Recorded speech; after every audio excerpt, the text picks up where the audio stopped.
Lihat ini. Bukankah ini nasihat-nasihat lama yang membosankan? Jika diringkas, semuanya menyampaikan pesan yang sama.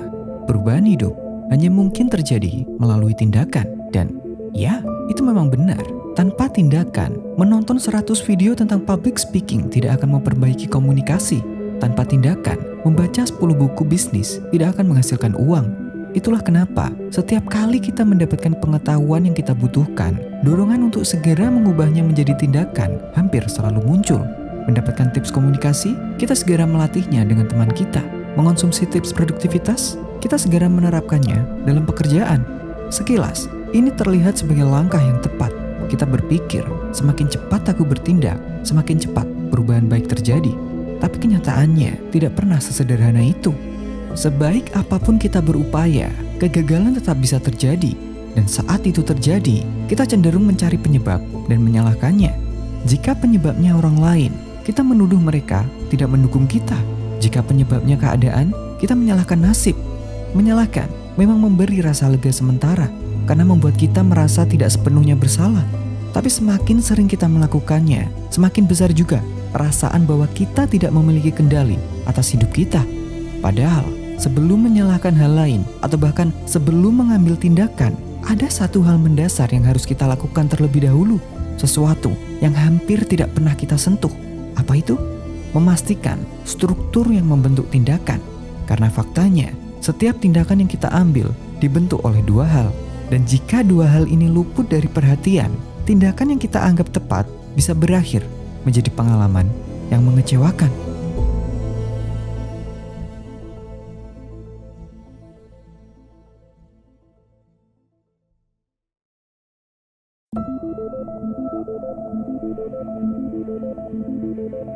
Dalam bukunya, ahli saraf Lisa Feldman Barrett menjelaskan bahwa setiap tindakan yang kita ambil dibentuk oleh dua hal.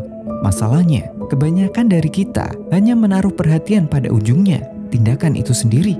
Sedangkan dua lainnya yang sebenarnya menentukan kualitas tindakan nyaris tidak pernah kita bahas. Jadi, untuk memahaminya secara utuh, mari kita mulai dari hal yang paling familiar terlebih dahulu, tindakan. Tindakan adalah apa yang kita lakukan terhadap diri sendiri, orang lain, atau lingkungan sekitar.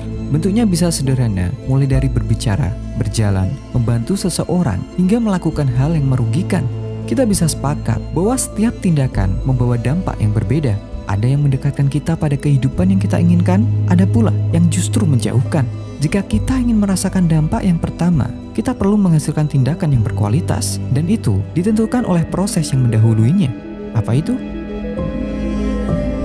Sebelum kita bertindak, otak kita sebenarnya sudah lebih dulu memprediksi apa yang akan terjadi. Otak memindai pengalaman masa lalu, membandingkannya dengan situasi saat ini, lalu membuat tebakan.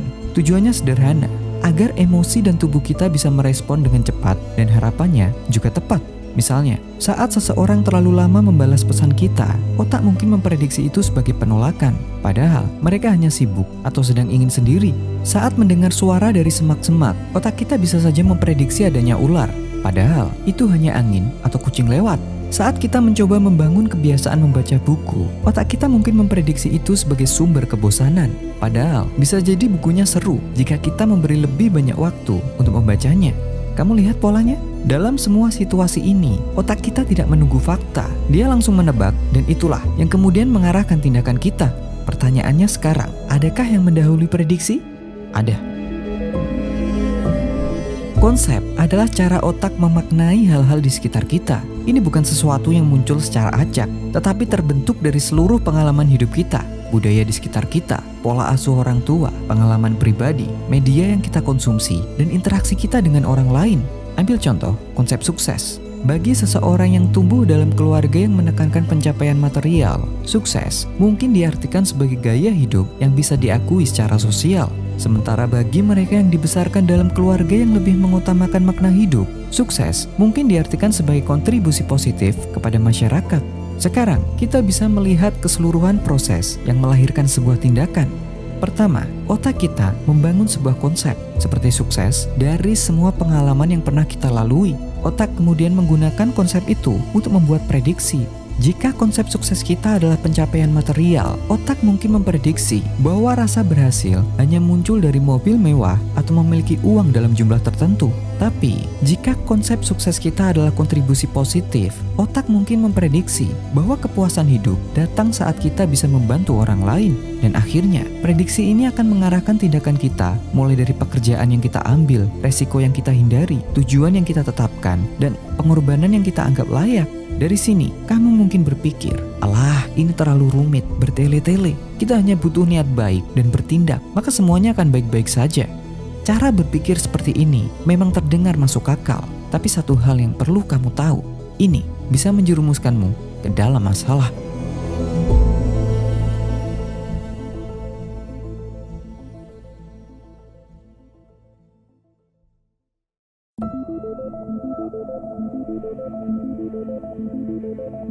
Dengarkan ini, meskipun kamu merasa tidak butuh konsep dan prediksi, kenyataannya mereka selalu bekerja di balik layar, terjadi terus-menerus, otomatis, dan hampir selalu tanpa kamu sadari.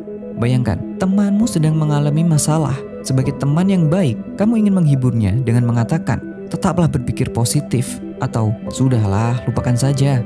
Kamu tidak bermaksud menyakiti, kamu hanya ingin membantu. Tapi yang terjadi setelah itu adalah temanmu malah menjauh. Kenapa? Karena kata-katamu terasa meremehkan masalahnya. Temanmu merasa kecewa karena dukunganmu justru membuat mereka merasa sendiri.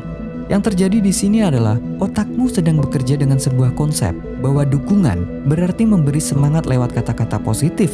Dengan konsep itu, otakmu membuat prediksi, memberi semangat akan membuat mereka merasa lebih baik.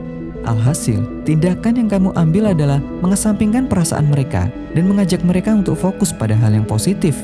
Kamu lihat masalahnya di mana? Iya, konsep ini mengabaikan sesuatu yang penting, bahwa yang dibutuhkan seseorang saat menghadapi masalah lebih dari sekedar motivasi, tapi perasaan didengar dan dimengerti. Selama kamu mengandalkan konsep ini, otak tidak akan bisa membuat prediksi lain, dan tindakanmu, meskipun dimaksudkan untuk membantu, itu malah bisa merenggangkan hubunganmu. Sekarang, mari kita lihat contoh lain. Misalnya, sebagai karyawan bergaji UMR, kamu ingin mengelola uang dengan baik. Kamu berusaha untuk tidak boros dan menabung di bank secara rutin. Sayangnya, uang yang kamu kumpulkan selama bertahun-tahun ternyata tidak cukup untuk menutupi kebutuhan mendesakmu di masa sekarang. Yang terjadi di sini adalah otakmu mungkin menggunakan sebuah konsep bahwa menabung uang adalah cara untuk mencapai keamanan finansial. Dengan konsep itu, prediksimu kemudian muncul bahwa jika kamu menabung secara rutin, kamu tidak akan mengalami kesulitan finansial di masa depan. Alhasil, tindakan yang kamu ambil adalah menyimpan uangmu di bank secara rutin tanpa mempertimbangkan strategi lain yang lebih efektif seperti investasi atau menambah sumber penghasilan. Permasalahannya di mana? Iya, konsep ini mengabaikan sesuatu yang penting. Hanya menabung di bank tidak cukup membantu kita mencapai keamanan finansial. Jika kamu mengandalkan konsep ini terus-menerus, prediksi yang dibuat otak tidak akan pernah relevan dengan kenyataan ekonomi. Maka, jangan kaget jika tindakanmu menabung di bank justru membuatmu lebih sulit menghadapi tantangan keuangan di masa depan. Setelah melihat contoh ini, bisakah kamu melihat gambaran besarnya? Iya, konsep dan prediksi selalu mempengaruhi tindakan kita. Jika keduanya tidak tepat, niat baik dan tindakan bisa berakhir kurang efektif, bahkan merugikan. Itulah kenapa kita perlu bertanggung jawab, bukan hanya atas tindakan saja, tetapi juga konsep dan prediksi kita. Karena sampai kamu menyadari apa yang tidak kamu sadari, itu akan terus mengarahkan hidupmu dan kamu akan menyebutnya takdir.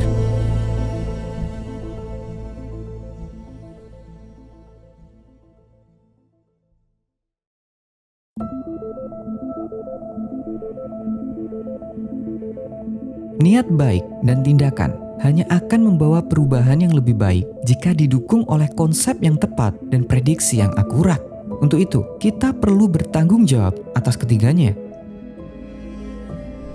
Jawab pertanyaan ini dengan jujur. Apakah konsepmu tentang uang benar-benar bisa membantumu mengambil keputusan finansial dengan tepat? Apakah konsepmu tentang cinta mampu membimbingmu dalam situasi yang ideal maupun saat keadaan tidak berjalan sesuai harapan? Lalu bagaimana dengan konsep-konsep lainnya? Apakah cukup luas dan fleksibel untuk membantumu menyesuaikan diri dengan berbagai situasi? Pertanyaan-pertanyaan ini penting karena jawabannya mencerminkan seberapa baik konsep yang kita miliki dalam menghadapi kenyataan.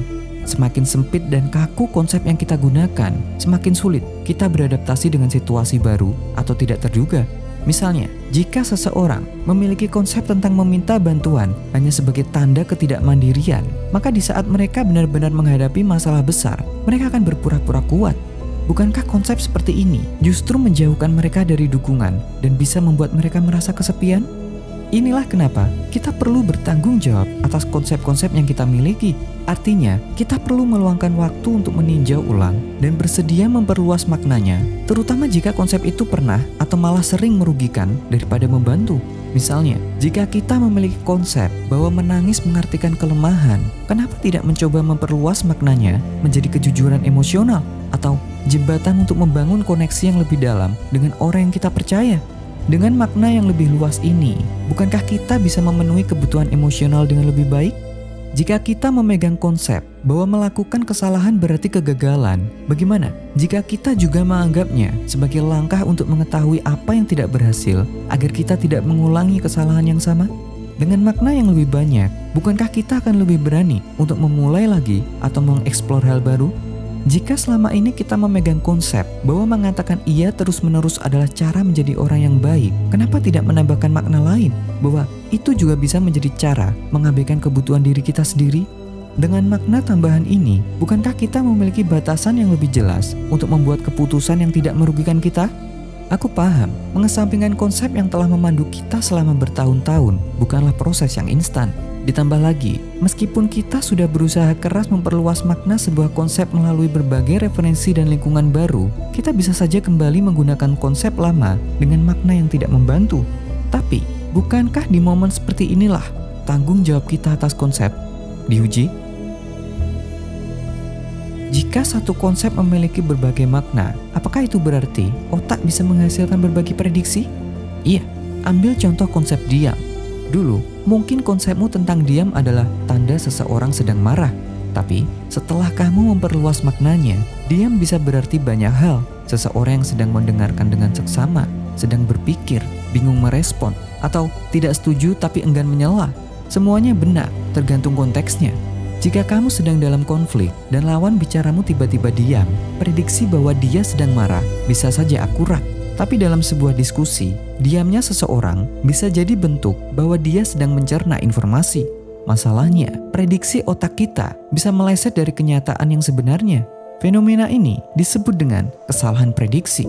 Misalnya, jika ternyata ekspresi wajah dan bahasa tubuh rekan kerjamu terlihat meremehkan, prediksimu bisa berubah bahwa mereka tidak sedang mencerna informasi, tapi menganggap pendapatmu tidak penting.